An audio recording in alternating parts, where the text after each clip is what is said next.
Hello friends, আসসালামু আলাইকুম। আমার চ্যানেলে নতুন আরও একটি রেসিপি দেখার আমন্ত্রণ জানিয়ে শুরু করছি আজকের রেসিপি। আজকে ছোলার ডাল দিয়ে গরুর মাংস রান্না করে দেখাবো। এটা খেতে যে কতটা টেস্টি, রান্নাটা দেখে নিশ্চয়ই বুঝতে পারছেন। তো চলুন মূল রেসিপিতে চলে যাচ্ছি।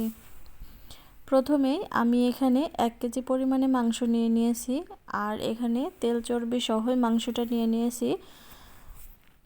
এখন মশলাগুলো দিয়ে দিব। সমস্ত মশলায় বাটাটা ইউজ করব। আদা দিয়েছি, রসুন বাটা, জিরে বাটা, মরিচ বাটা আর এলাচ বাটা দিয়ে দিয়েছি। তো সমস্ত বাটা মশলাগুলো এখন এখানে দিয়ে দিচ্ছি। এগুলো আপনাদের পরিমাণ মতো আপনারা নিয়ে নেবেন।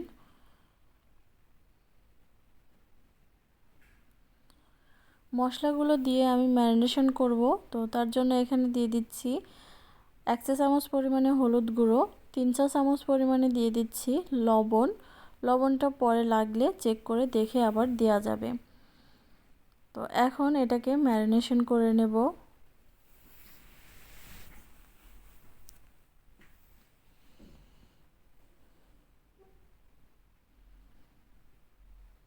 খুব ভালো করে এটাকে ম্যারিনেট করে নিতে হবে।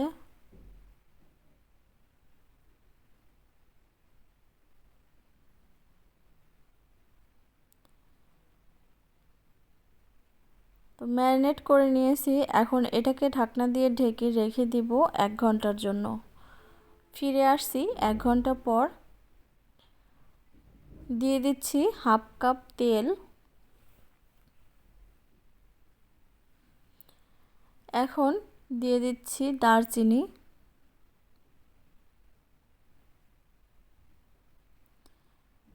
দিয়ে দিচ্ছি জায়ফল,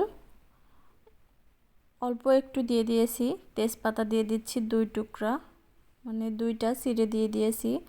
আর এখানে 5-6টা এলাচ আর 5-6টা লবঙ্গ দিয়ে দিয়েছি। সরি, এলাচ বলছি, গোলমরিচ আর লবঙ্গ দিয়ে দিয়েছি।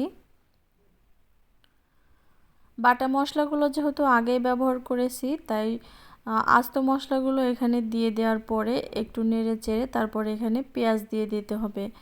পেঁয়াজের পরিমাণটা একটু বেশি করে দিয়ে দিয়েছি, প্রায় 1 কাপের মতো।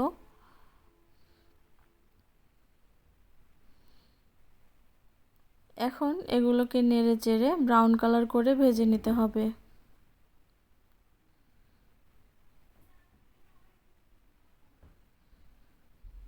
পেঁয়াজটা যখন এভাবে কালার চলে আসবে, আগে থেকে যে মাংসটা আমরা ম্যারিনেট করে রেখেছিলাম সেটা এখন এখানে দিয়ে দিতে হবে।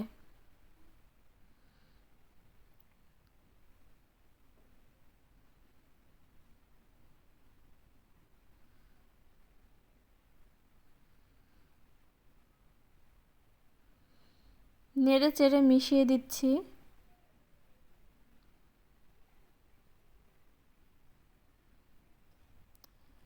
এভাবে মাংসটা রান্না করলে কিন্তু টেস্টটা অনেক ভালো আসে।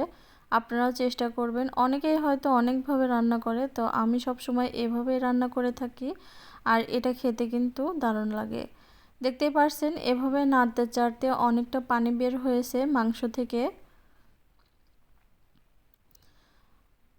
আরও একটু পানি বের হবে। তো এখন যে বাটিটাতে আমি মাংস ম্যারিনেট করে রেখে দিয়েছিলাম সেটা ধুয়ে, মানে সেটাতে তো মশলা লেগে আছে, সেটা ধুয়ে আমি প্রায় হাফ কাপের মতো পানি এখানে দিয়ে দিচ্ছি। এই পানিটা দিয়ে আর মাংসর গা থেকে যে পানিটা বের হবে সেটা দিয়েই কিন্তু মাংসটা সিদ্ধ হয়ে যাবে।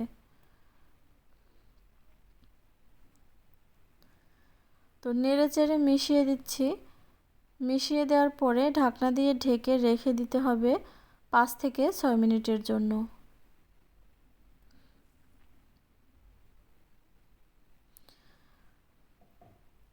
ফিরে আসছি 5 থেকে 6 মিনিট পরে। দেখতেই পারছেন মাংস থেকে আরও অনেকটা পানি বের হয়ে গেছে। যখন এইভাবে পানিটা বের হবে আর ঝোলটা অনেকটা গাঢ় হয়ে যাবে, তখনই বুঝতে হবে যে এটা ডাল দেওয়ার পারফেক্ট সময়। তো মাংসটাকে কিন্তু আমি 7 থেকে 8 মিনিট মোট কষিয়ে নিয়েছি, তারপরেই কিন্তু ডালটা দিয়ে দিব। অনেকেই বুঝতে পারে না যে ডালটা কখন দিব, যার কারণে অনেক বেশি সিদ্ধ হয়ে যায়, আবার দেখা যায় যে সিদ্ধই হয় না। তাই পারফেক্ট টাইম কিন্তু এটাই। মাংসটা 7 থেকে 8 মিনিট নেড়ে চেড়ে নেওয়ার পরে ডালটা দিয়ে দেবেন।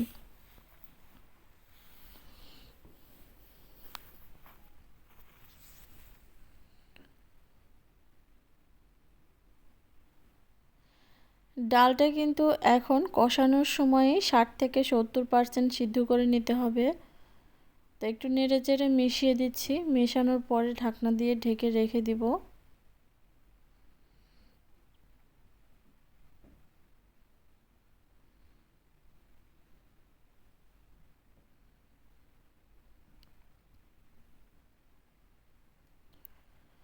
চুলার আঁচটা এ পর্যায়ে মিডিয়াম টু লো হিটে করে দিয়েছি, তারপরে ঢাকনা দিয়ে ঢেকে রেখে দিচ্ছি।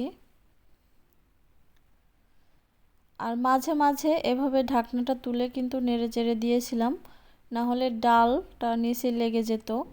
তো দেখতে পারছেন ডালটা কিন্তু প্রায় 60 থেকে 70%-এর মতো সিদ্ধ হয়ে গেছে। এখন এখানে দিয়ে দিতে হবে ফুটন্ত গরম পানি। এমনভাবে পানিটা দেবেন যাতে করে মাংসটা অনেকটা ঘন হয়ে যায় আর ডালটাও সিদ্ধ হয়ে যায়। পরিমাণ বুঝে আপনারা পানিটা দিয়ে দিবেন।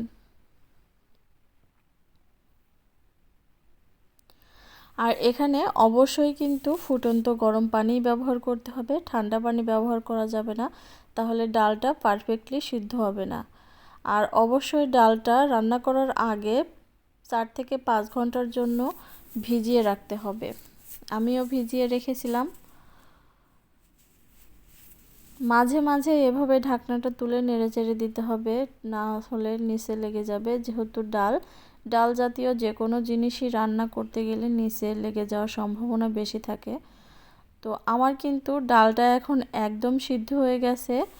আমি কয়েকটা কাঁচামরিচ উপর থেকে ছড়িয়ে দিচ্ছি, এতে করে টেস্টটাও ভালো আসবে আর মাংসটার মানে ঘ্রাণটাও অনেকটা ভালো আসবে। তো 3 থেকে 4 মিনিট পরে আমি ঢাকনাটা তুলে নিচ্ছি। চুলাটা অফ করে দিয়েছি এ পর্যায়ে, কারণ এইটা যখন ঠান্ডা হয়ে যাবে, মানে তরকারিটা যখন আপনার ঠান্ডা হয়ে যাবে তখন এই ডাল পানিটা টেনে নেবে, অনেকটা ঘন হয়ে যাবে। তো কিছুটা ঠান্ডা হওয়ার পরে আমি এটাকে সার্ভ করে দিচ্ছি। দেখতেই পারছেন এটা কতটা ঘন হয়ে গেছে। তো আপনারা যতটুকু ঘনত্ব চান তার একটু আগে থেকে কিন্তু চুলাটা অফ করে দেবেন, না হলে ডালটা অনেকটা পানি নিয়ে নেবে। আর এটা কিন্তু এরকম একটু গা মাখা টাইপের করলে বেশি ভালো লাগে খেতে, একদম শুকনো শুকনো হলে সেক্ষেত্রে খেতে ভালো লাগবে না। তো এই তো একদম রেডি হয়ে গেছে আমার মেজবানি ডাল। তো আপনাদের কাছে আমার আজকের এই রেসিপিটা কেমন লেগেছে অবশ্যই কিন্তু কমেন্ট করে জানাবেন।